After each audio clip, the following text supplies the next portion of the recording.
Bonjour tout le monde, je suis contente de vous retrouver aujourd'hui pour une nouvelle vidéo crash test, mais cette fois-ci on va pas tester un seul et unique produit, on va plutôt tester une marque, donc on va tester la marque Wonder2 et plus précisément on va tester 5 produits. Donc là je suis actuellement maquillée avec la marque Wonder2, vous êtes pas mal nombreux et nombreuses à la connaître, notamment pour le produit sourcils. Moi vous savez, je l'ai déjà testé, je vous en ai parlé il y a peut-être 2-3 ans dans une vidéo. C'est un produit que j'avais pas apprécié parce que sur moi il tenait vraiment très peu de temps, donc moi j'en avais été un petit peu déçue et en fait je me suis dit qu'il fallait pas rester sur un échec. Il y avait peut-être d'autres produits de la marque qui étaient pas mal et je vais pas trop vous spoiler, mais franchement il y a des petites pépites quand même, donc si ça vous intéresse, go! Allez go, c'est parti, on va commencer le test. Donc premier produit que je vais tester, c'est un fond de teint, il s'agit du Lash Foundation 24 heures Flawless Coverage. Donc sur la description, ils disent que c'est un fond de teint parfait pour les peaux mixtes à grasse car il est composé sans huile. Ils disent longue tenue, sans transfert et waterproof, sa formule légère ne fiche pas les traits et apporte un confort ultime tout en hydratant la peau. Donc ce que je vais faire, c'est que je vais l'appliquer avec le Wonder Blender là, la petite éponge que j'ai humidifiée. Donc apparemment c'est un fond de teint pas mal couvrant, donc on va pas en mettre beaucoup, on viendra rajouter petit à petit. Et c'est parti, on va venir estomper et blender avec ce petit Beauty Blender. Bon, au niveau de la teinte, on est pas mal. Je pensais qu'elle serait un poil trop foncée. Finalement, la teinte est vraiment pas mal. Maintenant, je vous avouerai que j'ai un petit peu du mal avec cette éponge-là. Je la trouve un peu trop compacte. Elle est pas mal, hein, mais c'est vrai que j'ai pas vraiment l'habitude. Au niveau de la couvrance, on va venir rajouter une deuxième couche parce que pour moi, c'est pas suffisamment couvrant. Donc c'est parti pour une deuxième couche de produit. Là je pense que la couvrance elle sera quand même nettement meilleure. Après franchement c'est un fond de teint qui se travaille plutôt facilement, hein. Voilà ce que donne le résultat avec l'application des deux couches de produit.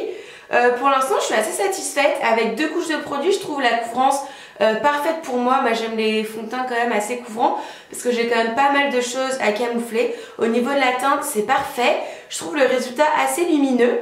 On a beaucoup de couvrance mais sans faire effet masque et sans avoir quelque chose de trop épais sur le visage, et j'ai pas du tout l'impression d'avoir un teint terne. Donc pour le moment j'aime beaucoup, je trouve qu'il s'applique facilement. Ce que j'ai fait hors caméra, c'est que j'ai appliqué un tout petit peu d'anti-cerne mais vraiment très léger. Maintenant on va pouvoir poudrer avec cette poudre là, donc qui est la Perfect Selfie. Donc ils disent que c'est une poudre de finition qui va matifier la peau, flouter les pores et prolonger la tenue du maquillage. Elle a l'air très blanche comme ça. Normalement, comme toutes les poudres de ce style là, une fois appliquée sur la peau, elle devient totalement transparente. Pour le coup, je vais venir poudrer vraiment tout mon visage, donc je viens également poudrer mon dessous des yeux. Et en effet sur la peau elle est totalement transparente parce que parfois ce genre de poudre on dit transparent mais ça grise un petit peu le teint. Là j'ai vraiment pas l'impression. Ma peau est super douce et la poudre pour le coup elle est très fine. Mais alors voilà, ce que je vais faire caméra, c'est que j'ai appliqué du bronzer, du blush, j'ai fait mes sourcils et j'ai mis un petit peu de fard à paupières en ras de cils inférieur. Au niveau des sourcils, il existe plein de produits. Moi j'ai déjà testé le Wonder Brow. Je vous avais fait une vidéo, si vous la voulez, je vous la mettrai en barre d'infos ou dans le petit i par là. Le seul truc c'est que moi je vous avouerai que ce produit là je l'ai pas du tout aimé. C'est pas que je le trouve pas bien, mais c'est que moi je l'avais acheté pour la tenue et clairement sur moi il tient pas plus de quelques heures. Pourtant j'ai une amie qui le met depuis maintenant 2-3 ans, elle en raffole. Moi je vous avouerai que sur moi c'était clairement une déception, donc j'ai pas voulu retenter le truc. Je vais vous faire un zoom. Je voulais vous montrer de plus près mon teint parce que vraiment j'ai rarement un teint aussi parfait mais tout en étant lumineux. Il est mat mais lumineux. Ici j'ai aucune, mais vraiment aucune zone de sécheresse qui est marquée.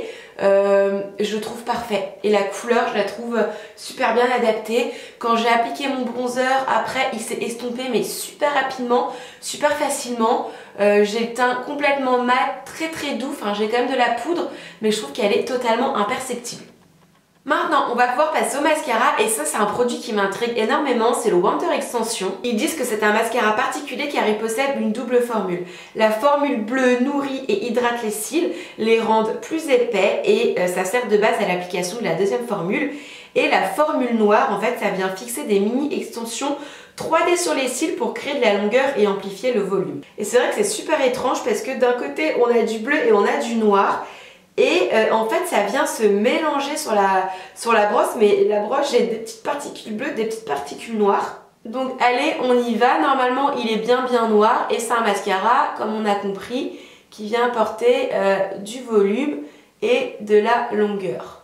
Je viens mélanger un petit peu les deux matières. Et c'est parti, je vais venir appliquer une deuxième couche parce que là clairement une couche ça me suffit pas. La brosse elle est pas mal, hein. C'est une brosse classique en poil à l'ancienne, en poil traditionnel. Moi c'est ce que je préfère, les brosses en silicone c'est pas trop mon truc. Et bah écoutez, on est pas mal là. Donc voilà ce que donne le mascara posé en deux couches. J'ai gagné énormément en longueur, j'ai gagné en volume, j'ai vraiment aucun paquet et j'ai même pas besoin de travailler vraiment avec la brosse en zigzagant pour retirer les paquets puisque j'en ai vraiment eu aucun.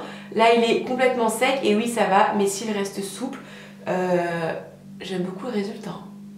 Dernier produit qu'il me reste à tester, c'est un gloss, donc c'est le Wonder Kiss, c'est un gloss repulpant. Ils disent une sensation de picotement chaud-froid se fera sentir après l'application. Cette sensation s'estompe au bout de 10 minutes, il s'agit du complexe repulpant qui agit. L'effet sera différent suivant les personnes. Donc moi j'ai choisi la teinte Beauty Rose, donc c'est un gloss avec un petit embout applicateur en mousse. Ok, bon, on va voir si ça repulpe. Donc là c'est mes lèvres à l'état tout à fait normal. Elles sont ni trop fines ni trop grosses, juste la lèvre supérieure qui est un petit peu plus fine. Ah c'est assez pigmenté quand même hein. Et la couleur est très sympa. En gros c'est un tout petit peu plus intense que ma couleur des lèvres naturelle. Voilà ce que ça donne pour le gloss. Niveau couleur, je le trouve très joli. Niveau texture à l'application, c'est un petit peu collant, mais une fois que c'est posé sur les lèvres, c'est franchement pas collant. Ça commence mais très légèrement à me piquer, c'est pas du tout désagréable. Ce que je vais faire, c'est que je vais le laisser quand même poser au moins 10 minutes, histoire que le produit agisse. Et on verra si on voit une différence avant-après. Voilà ce que ça donne 10 minutes après. Honnêtement, c'est pas du tout désagréable sur les lèvres. En fait, ça fait de légers picotements, mais c'est même pas des picotements, c'est plus une sensation de fraîcheur intense sur les lèvres, mais rien vraiment de désagréable. Je sais pas réellement si ça les a repulpés. Peut-être très légèrement le fait que ça soit quelque chose d'assez glossy, d'assez brillant. Du coup, ça apporte une sensation de volume. Mais mes lèvres en elles-mêmes, j'ai pas vraiment l'impression qu'elles soient très repulpées. Bon après c'est un gloss, hein, c'est pas quelque chose, c'est pas de la chirurgie, hein, donc c'est assez léger. Néanmoins je trouve la couleur très sympa, je trouve le rendu très joli. Moi la sensation de fraîcheur sur mes lèvres j'aime bien. Et en plus il est pas collant. Donc voilà ce que donne tout le make-up Wonder Too sur mon visage. Et bien écoutez, pour l'instant je suis vraiment conquise. J'ai adoré le fond de teint, j'ai adoré la poudre, le mascara je le trouve génial, le gloss honnêtement j'aime beaucoup, même si je pense pas que ça soit très repulpant. C'est un gloss sympa, jolie couleur, joli fini qui ne colle pas. La seule chose, je vous avouerai, où moi je suis pas très fan, c'est cette éponge là, cette petite éponge. Je suis pas, en soi c'est pas qu'elle est mauvaise hein, parce que vous voyez j'ai aucune trace sur mon teint, ça a bien appliqué mon fond de teint, c'est juste que je la trouve un peu trop compacte et que j'ai pas l'habitude d'utiliser ce genre d'éponge là, mais en soi c'est pas un mauvais produit. Donc ce qu'on va faire, c'est que là il est 10h45 précisément, on va laisser évoluer le maquillage toute la journée et moi je reviendrai en fin d'après-midi, en début de soirée, vous faire un retour, un bilan, voir si le teint a tenu, si j'ai brillé, pas brillé, si quelque chose a bougé, et puis bah donner mon avis final. Et me revoilà, il est maintenant 19h50, donc ce qui fait 9h que je porte le maquillage sur mon visage, donc je pense que c'est suffisant pour vous donner mon avis. Vous pouvez juger par vous-même, hein. J'ai envie de dire que le make-up n'a pas bougé, hormis les lèvres, hein. Je vais pas vous mentir, c'est un gloss, ça a tenu... Je vais pas regarder combien de temps, mais je pense que ça n'a pas tenu plus d'1 heure. Mais après voilà, c'est un gloss, c'est pas un rouge à lèvres mat sans transfert durée 48 heures. Alors ce que je pense du make-up. Donc au niveau du teint, je trouve qu'il a clairement pas bougé et que j'ai un teint super joli. Je brille mais très légèrement, vraiment, et c'est pas quelque chose de dérangeant. C'est juste ma peau qui travaille, ma peau qui vit tout simplement. Je brille très légèrement au niveau du front. Autrement, mon teint est toujours aussi joli, toujours aussi lumineux. Il a pas migré, il est pas venu se mettre dans les petits côtés du nez. J'ai pas de pores apparents, rien du tout. Enfin, j'ai toujours un teint aussi joli, aussi net que ce matin. Seulement, j'ai quelques petites brillances en plus. Je pense que la poudre a bien fait son job aussi. Maintenant on va parler du mascara. Le mascara, gros coup de cœur aussi. Mes cils sont toujours là, il s'est pas émietté, j'ai pas eu de petites miettes qui sont tombées. En fait on a des sortes de petites extensions de cils, elles sont pas tombées dans mes yeux, rien du tout. Il a pas transféré, il a pas bougé. Voilà les filles et les garçons, ma vidéo est maintenant terminée, donc n'hésitez pas à me mettre en commentaire, à me dire si vous avez déjà testé des produits de cette marque là. N'hésitez pas non plus à me dire en commentaire si vous voulez que je teste d'autres marques. À chaque fois je mets des petits likes sur les commentaires et surtout je note toutes les idées. Donc parfois oui je les fais pas la semaine d'après mais je les note et puis parfois c'est plusieurs semaines voire plusieurs mois après parce que j'ai déjà plein d'idées de vidéos. Mais à chaque fois je note et en général je fais quasiment toutes vos idées.